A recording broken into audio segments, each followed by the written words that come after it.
Hello दोस्तों, आपका मेरे चैनल यूनिवर्सल हब विद आरती में स्वागत है।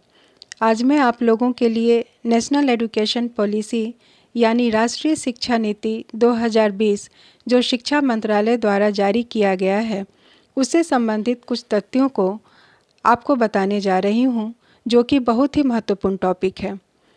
इस टॉपिक से आज के कॉम्पिटिटिव एग्ज़ाम में बहुत ही क्वेश्चंस निकलकर सामने आएंगे। तो आइए आपको बताते हैं एनईपी 2020 के अंतर्गत किन किन बातों को रखा गया है। आगे बढ़ने से पहले प्लीज़ मेरे चैनल को सब्सक्राइब कर दें ताकि आगे भी इसी तरह के टॉपिक्स आप तक पहुंचा सकूं। तो चलिए स्टार्ट करते हैं।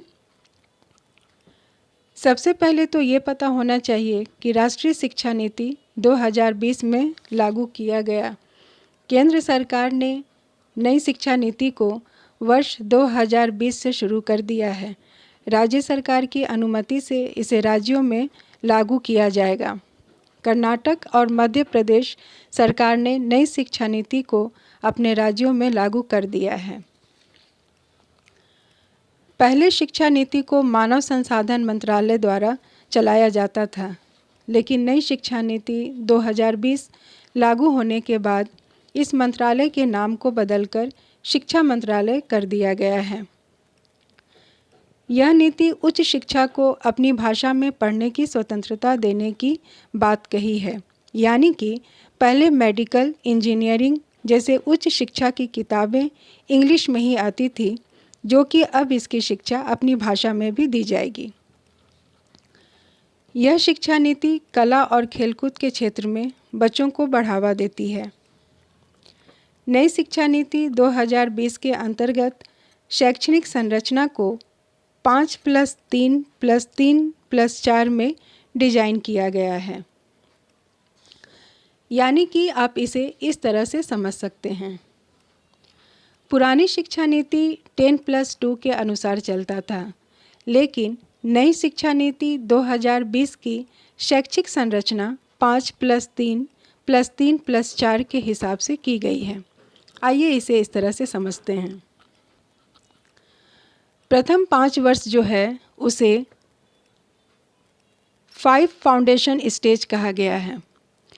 इसमें 3 से 8 वर्ष तक के बच्चों को रखा गया है, जिसमें पहले 3 वर्ष तक बच्चों को प्री स्कूलिंग शिक्षा दी जाएगी, जो आंगनबाड़ी या बाल वाटिका में दी जाएगी, और 2 वर्ष तक कक्षा 1 एवं 2 स्कूल में बच्चे पढ़ेंगे। पहला चरण 5 वर्ष में समाप्त हो जाएगा। तीसरा प्रीपेटरी स्टेज है, जिसमें कक्षा 3 से 5 तक की पढ़ाई होगी। इसमें 8 से 11 वर्ष तक की उम्र के बच्चों को कवर किया जाएगा। यह चरण 3 वर्ष में पूरा हो जाएगा। इस स्टेज में बच्चों को विज्ञान, गणित, कला आदि की पढ़ाई पर जोर दिया जाएगा। फिर है 3 मिडिल स्टेज। मिडिल स्टेज में कक्षा 6 से 8 तक की पढ़ाई होगी। इसमें 11 से 14 वर्ष तक की उम्र के बच्चों को कवर किया जाएगा। यह चरण 3 वर्ष का होगा। इस स्टेज में बच्चों के लिए खास कौशल विकास कोर्स भी शुरू हो जाएंगे। उसके बाद अंतिम स्टेज है चौथा सेकेंडरी स्टेज। सेकेंडरी स्टेज में कक्षा 9 से 12 तक की पढ़ाई होगी, जो कि इसमें 14 से 18 वर्ष तक की उम्र के बच्चों को कवर किया जाएगा। यह चरण 4 वर्ष में पूरा होगा। इस स्टेज में बच्चों को अपने विषय का चयन करने की आज़ादी होगी। नई राष्ट्रीय शिक्षा नीति 2020 के तहत वर्ष 2030 तक सकल नामांकन अनुपात ग्रोस इनरोलमेंट रेशियो को 100% लाने का लक्ष्य रखा गया है।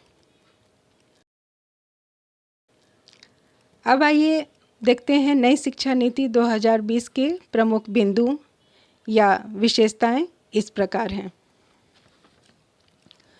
एनईपी 2020 के अंतर्गत 5वीं कक्षा तक के छात्रों को मातृभाषा, स्थानीय भाषा और राष्ट्रभाषा में ही अध्ययन करवाया जाएगा। भाषा के चुनाव के लिए छात्रों पर कोई बाध्यता नहीं होगी। उनके लिए संस्कृत और अन्य प्राचीन भारतीय भाषाओं को पढ़ने के विकल्प दिए जाएंगे। कक्षा 10 बोर्ड की अनिवार्यता को खत्म कर दिया गया है। अब छात्र को सिर्फ 12वीं की परीक्षा देनी पड़ेगी। ग्रेजुएशन की डिग्री 3 और 4 वर्ष की होगी। 1 वर्ष की पढ़ाई करने के बाद यदि छात्र किसी कारणवश पढ़ाई छोड़ता है और फिर दोबारा अपनी पढ़ाई जारी करने का सोचता है तो वह अपनी पढ़ाई वहीं से प्रारंभ कर सकता है जहां से उसने अपनी पढ़ाई को छोड़ा था। पहले ऐसा नहीं था। पहले यह नियम था कि यदि कोई स्टूडेंट ग्रेजुएशन में एडमिशन लेता है और फर्स्ट ईयर की पढ़ाई के बाद सेकेंड ईयर में यदि वह पढ़ाई छोड़ देता है और 1 वर्ष के बाद यदि उसे पढ़ाई शुरू करने का मन होता है तो वह फिर से फर्स्ट ईयर में ही एडमिशन लेगा। अब नई शिक्षा नीति में इसको हटा दिया गया है। छात्र को कॉलेज के पहले वर्ष की पढ़ाई पूरी होने पर सर्टिफिकेट, दूसरे वर्ष पर डिप्लोमा व तीसरे और चौथे वर्ष में डिग्री दी जाएगी। 3 वर्ष की डिग्री उन छात्रों के लिए होगी जिन्हें हायर एजुकेशन नहीं लेना है, जबकि हायर एजुकेशन करने वाले छात्रों को 4 साल की डिग्री लेनी होगी। एमफिल की अनिवार्यता को खत्म कर दिया गया है। एमए के छात्र सीधे पीएचडी कर सकते हैं। स्कूली बच्चों को खेलकूद, योग, नृत्य, मार्शल आर्ट, बागवानी समेत अन्य शारीरिक गतिविधियों से जुड़ने के लिए प्रोत्साहित किया जाएगा। नई शिक्षा नीति में शिक्षकों के प्रशिक्षण पर विशेष बल दिया गया है। तो दोस्तों, ये तो थी एनईपी 2020 के कुछ इम्पोर्टेंट पॉइंट्स। आई होप आपके लिए ये वीडियो बहुत ही उपयोगी होगी। इसी तरह के इंफॉर्मेटिव वीडियो आप तक आते रहेंगे। इसके लिए प्लीज़ मेरे चैनल को like, subscribe, share and comment ज़रूर कर दें। Thank you.